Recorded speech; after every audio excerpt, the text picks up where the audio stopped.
Hi, I'm Oliver, and this is Deep Cuts, a channel dedicated to music for lovers of music. Welcome to the leaner, meaner, shorter album review roundup. I did a poll recently on Twitter, Facebook, and YouTube, and somewhere else as well, maybe, can't remember, asking you what you thought about the album review roundup. I said I was getting fairly fatigued with doing it every single month. Like, I only have time to put out maybe 4 videos a month.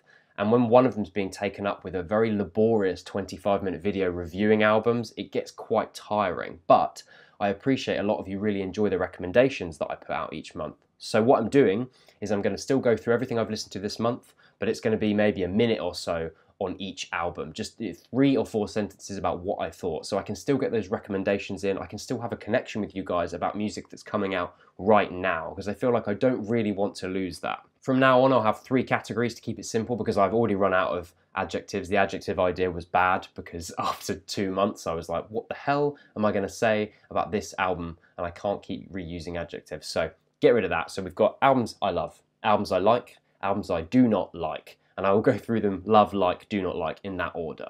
So you'll get an idea of what I think about the album, and I will discuss in comment sections about albums I haven't discussed, as I usually try and do. I will also try to strike the balance between the high profile releases and the lesser known releases, as I have been doing before, because again, with this month, as well as every other month, I've got a couple of different records I feel like people need to listen to that might not be on their radar, so I will keep trying to strike that balance. Let me know your thoughts on the new format in the comments section, because I want to get some feedback from you guys. This is much a quicker video. It's easier for me to do. It means I might even be able to get out 2 videos in the week that I do album review roundup, so that would be quite nice. Maybe I'll do a discussion video every month alongside the album review roundup. So just let me know your thoughts on this video and the format of it in the comments section. Oh, and quickly, before I get a glut of people asking me where the Pusha T review is, I'm going to do a Yeezy season album review roundup at the end of June, bearing in mind Kanye's got several projects he's involved with throughout June, including the Pusha T project, so I will do that, so that will be coming. Albums I love. Gnod with Chapel Perilous. Genre, post-punk, experimental. A brilliantly abrasive record. Manchester band Gnod have released a no-holds-barred, fricative piece of work that wastes no time in tearing your face off and hurling it at a wall. That first track, Donovan's Daughter, so the opening track of the album, is 15 minutes long, and it's this exercise in scuzzy, unrestrained intensity. Such a mad way of starting a record. This menacing quality is harnessed so well, not just on the more brutal moments like Donovan's Daughter, but there's moments that use samples and ambience, and it really builds up this intensity and tension so well. The track Europa is like a dark, dubby version of a cluster track, which, you know, if that doesn't convince you to listen to this album, I've got nothing else. It's a pleasure to hear a band unafraid to create something bleak, dirty, and captivating in equal measure. So good. Kamaal Williams, The Return. Genre, jazz fusion. Kamaal Williams is a London-based jazz keyboardist who was one half of the brilliant Yousef Kamaal,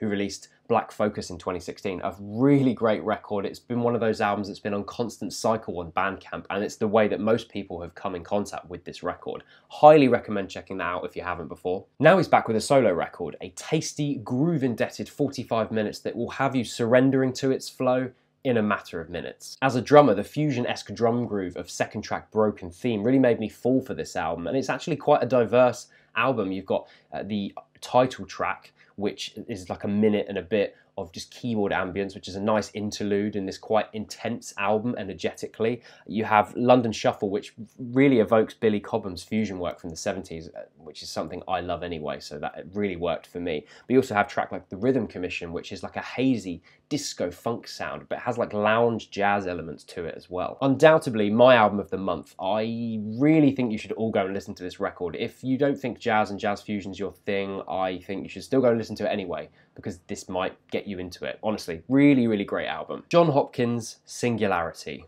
Genre, electronic, ambient, IDM. There's something so intoxicating about the use of harmony between fragile piano and deep, immersive techno beats. That's something that Jon Hopkins has done so well on previous records like Immunity, 2013 album, which is one of my favourite albums of recent years, no doubt about that. With Singularity, Hopkins' writing has become even more forlorn, even more emotionally charged. Now, I know that's rubbed some listeners up the wrong way, saying that perhaps the music almost feels trite in its emotions to the point where it feels a bit dishonest, but I don't feel that with this record. I feel like there is a genuine honesty to Hopkins' work, the same kind of honesty that seeped out of an album like Immunity. I feel like this is like a companion piece to Immunity. Not as good an album, I don't think, as Immunity is, but there is so much to like about Singularity. The cracking phased beat of Emerald Rush, the fragility of Echo Dissolve, and the masterpiece that is Everything Connected.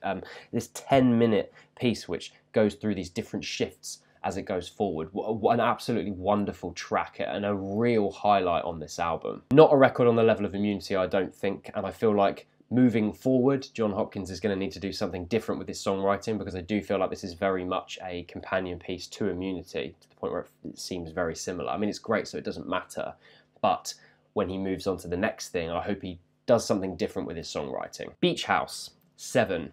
Genre, dream pop. America's Beach House somehow managed to put out album after album of glorious dream pop, and to me, 7, their 7th album, is no exception. Alex Scally and Victoria Legrand have this ingrained ability to remain on the same sonic path and yet never sound stale. I mean, I've been on board with Beach House ever since Teen Dream, released in 2010, which was their 3rd record. And really, they've been releasing almost the same record since then.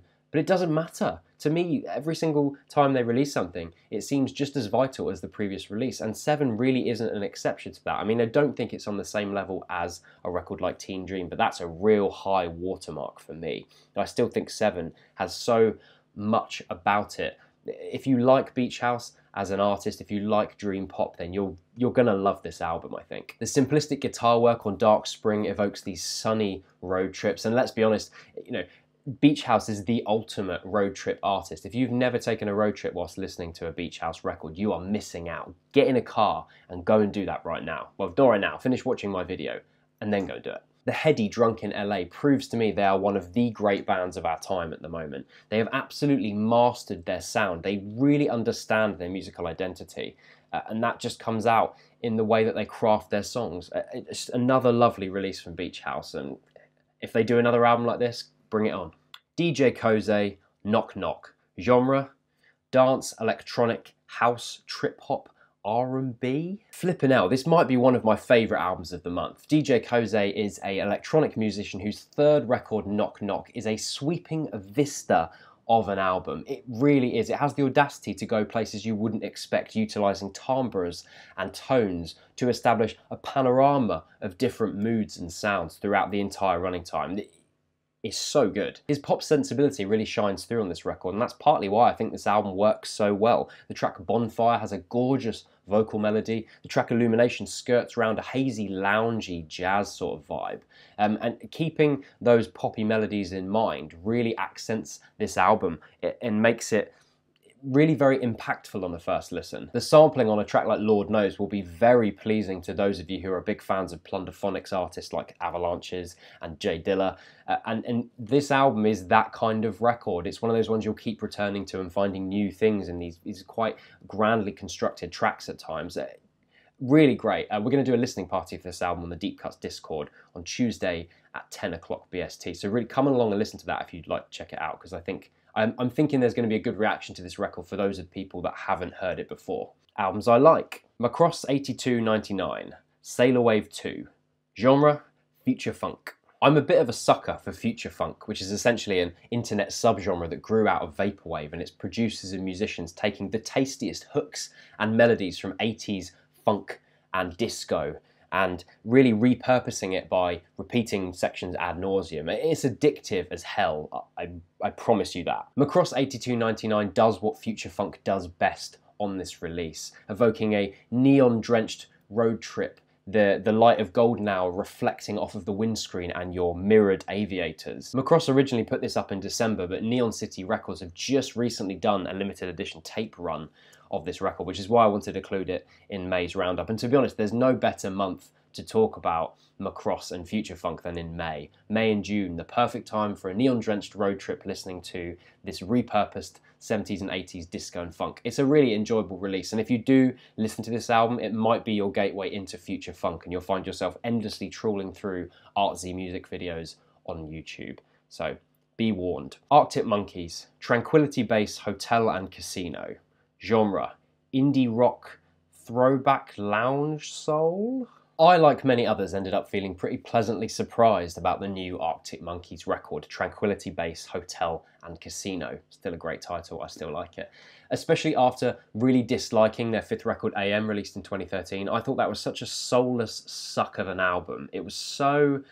it was just so soulless, and it's weird saying it, but it seemed like a band that was trying to evoke the success of the Arctic Monkeys after their previous 4 albums, which is weird to say because this is the Arctic Monkeys that did that album. It just felt so artistically dead based on the previous 4 records, and I'm not the biggest fan of the Arctic Monkeys anyway. I think Favourite Worst Nightmare is hands down their greatest album artistically, but yeah, AM was just not for me at all. However, Tranquility Base Hotel and Casino, for me, feels like a return to form with them having some kind of artistic focus, which I really did think lacked on the previous album cycle. By comparison to AM, the band pretty much alienate the entire Stellar Drinking Reading Festival crowd base with this album, with its sultry melodies, its obtuse and hilarious lyrics. I think the lyrics are the best thing about this record. Alex Turner's probably outdone himself on this album for me, and this kind of swaggering lethargy that just holds throughout the entire album's running time. Opening track Star Treatment is the most stripped back, laid back Arctic Monkeys album opener ever, and that really does work to its advantage by establishing it as a different kind of record for this band. 4 out of 5 has some lovely vocal harmonies with the whole band really coming together and reminding you that this isn't just an Alex Turner solo project, which I think some people have suggested this album might as well have been. I don't know about that, but and I think some of it reminds me of Metronomy's 2011 record, The English Riviera, which, if you know me, you'll know is very high praise. I really enjoyed this album. I do feel as if there's a bit of a series of diminishing returns every time I listen to it. I'm not as connected to it as I was when I first listened to the album. I've heard it sort of 5 or 6 times now. First time, I think I was just blown away with how different this album actually is. And with subsequent listens, it's becoming more of a background listen for me. But I do like it, and I know it's quite a polarising record this month, so let me know what your thoughts are on this record in the comments section below. Gas, Rausch. Genre, ambient techno. At this point, you probably know what you're getting with Wolfgang Vogt's Gas project. It's cerebral techno which imagines a forest on the dance floor, or a dance floor in the forest. However, last year's Narcopop was altogether more unsettling as a record than the previous record, Pop, which was released in 2000. That was a much more sort of widescreen, sunny record, if you can call it sunny. Perhaps that's not quite the right descriptor. If you've listened to Pop, you'll understand what I mean. That was very much a more colourful, more vibrant version of previous records like Zauberberg and Königsforst and things like that. But Narcopop was definitely more tense, more unsettling, and Gas continues that idea with this new record, Rausch. Rausch's 2-hour running time is quite exhausting because it's a fairly intense listen, and that's quite a sustained period with which to have that kind of feeling. But it is a fascinating evolution in this ongoing project, and I'm interested to see where Vogt is going to continue with these ideas, whether he goes even deeper and darker, or he bursts everything out with light, like he did with the Pop record in 2000. If you've never listened to Gas before, I'd suggest you start with records like Zauberberg and Königsforst and go on that journey. See the changes in style and idea that Vogt starts with those records and then ends with or continues with on an album like this. Always an interesting project to listen to, and it continues to be so for me. Portico Quartet, Untitled, or Art in the Age of Automation number 2. Genre, jazz, ambient, electronic. I'm a massive Portico Quartet fan. I've been a huge fan of them ever since their debut record, Knee Deep in the North Sea, was released in 2007. I reviewed their recent album, Art in the Age of Automation, back in August, and I thought it was a really good return to form because their previous record, they dropped the quartet and they just were Portico, and that was a very uninspired record that saw them try and do something different, and it really didn't work. So to see Art in the Age of Automation be a success was a great thing to see for me as a fan of their previous work. As a release, Untitled is a companion piece to previous record that was released in August, and it does feel like that. It feels like a number of offcuts that didn't quite make the final album. As such, it feels fairly non-essential. This is not an essential Portico Quartet record, and if you've never heard them before, I'd suggest you start with something like Isla, Knee Deep in the North Sea, or their 2011 self-titled, which is a wonderful record. Those 3 records, there's a wonderful 3-record run you should definitely check out. But there are some lovely cuts on here. There's Views from a Satellite, there's Dust, which recalls that 2011 self-titled album. If you've never heard Portico Quartet before, they just have this lovely ambience to their work. It's kind of melancholic in the styles. They started fusing electronic and acoustic jazz elements to their music, but I would recommend you check out their first 3 albums if you're going to do that. And if you have heard those, check this out as a companion piece. Daniel Blumberg, Minus. Genre: piano ballad, indie rock, experimental. I'm aware piano ballad is not a genre, but you get what I mean. This is a stirring record. It's drenched in sadness and emotion. Daniel Blumberg went through some harrowing things just prior to this album being recorded. He was hospitalized for his mental health. His close friend died, and his 7-year relationship broke up. So that gives you an indication as to the kind of emotional intensity of this record. And as a result, this album really does harness the intense emotional weight that he must have been feeling when he went into the studio to record this album. It's palpable on almost every single track. The forlorn violin of the opening track, Minus, really sums up the emotionally racked instrumentation, often marked by violin throughout these tracks. Violin and piano are 2 of the main sonic flavours of this record, always accompanied by Daniel's very competent vocal abilities, and there's a real sadness to his voice, as you would probably expect from some of this subject matter and some of his life surrounding the recording of this album. His lyricism on The Bomb is symbolically simplistic but devastating. Wherever I land, I can't escape from the bang. The back of her hand, I can't escape from the bang. Talk about a breakup album. Yeesh. Albums I do not like: Venetian Snares and Daniel Lanois. Genre: ambient, breakcore, confused? This is such a shame, because I really think Venetian Snares and Daniel Lanois are great artists in their own right, and they have the ability to collaborate with other artists and create good stuff. You owe it to yourself to check out Venetian Snares' 2005 record, which has a very long title that I cannot pronounce, so I won't begin to. It's his 2005 album, check it out, I'll put it in the description. And Daniel Lanois' recent collaboration, Black Dub, another fascinating release. So I know these guys are able to work with other people and they know how to collaborate. I have no idea what the hell they were thinking with this release. Seriously, opening track Mag 11 P82 completely sums up the problem with this album. It starts with this floaty ambient soundscape, presumably provided by Daniel Lanois, and then we get this barraging breakcore that comes in, obviously provided by Venetian Snares. Cool, I love breakcore, who doesn't? But these 2 things in this iteration are entirely incongruent. It sounds like 2 people playing 2 different tracks at the same time, and none of it fits, none of it goes together whatsoever. There is no artistic merit to this record. It's like the oral equivalent of being served chalk and cheese at your local restaurant. On paper, you might say that this collaboration is an attempt at changing your perceptions on genre and the way that genres work together, but, you know, on listening to it, it's unavoidably just a bad idea. Awful. It's the worst thing I heard this month. Mark Kozelek. Genre: folk rock, indie rock, mumbling. A Marmite artist, I 100% understand that. Mark Kozelek has been involved in some of the most beautiful, intimate records that I have ever listened to. As Red House Painters, like the first Red House Painters released a track like Michael, the finale of that record. Wow, what a beautiful track. As Sun Kill Moon, albums like Ghosts of the Great Highway and Benji. Wow, Benji. Stunning piece of work. But I haven't really enjoyed Mark's latest output. To me, his songwriting at this point is like an old musty jumper draped over a wire coat hanger, you know, not in a good way, not like Phil Elverum does with his Mount Eerie project, where the songwriting is kind of bare bones. For me, that works because there's a real emotional weight to Phil's writing.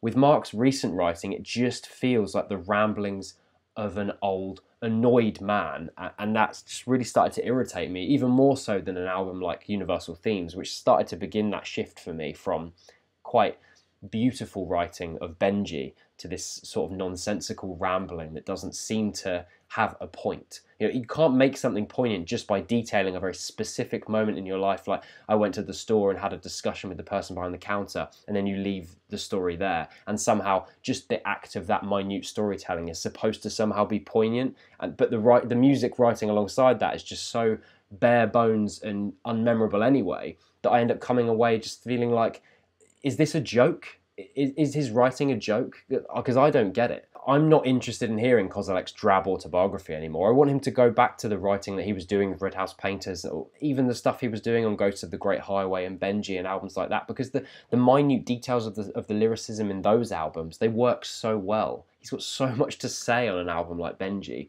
And then with this album, I just think, you know, I don't know, it feels like he's aspiring to be poignant and evocative by using this kind of songwriting, and in effect it just feels a bit like The Emperor's New Clothes to me. I don't understand it. Again, I know it's very polarizing, so let me know why you like the Mark Kozelek album in the comment section. We can have a discussion on it, because I think aside from the Arctic Monkeys record this month, this one is also a very polarizing album. Thanks for watching. That's my new Lean Mean album review roundup. I hope you like the new format. This is me attempting to juggle it so I can still bear to do the video every month and still enjoy it, but also so you guys can get recommendations and my thoughts on brand new releases. So please let me know what you think of this. If it's not quite working, I can kind of rejig it and try it. As I said, the Deep Cuts Discord will be doing a listening party of the DJ Koze, whatever he is, record on Tuesday at 10 PM BST. Please come along and we'll enjoy that record together. Thanks for watching, and I will see you next week.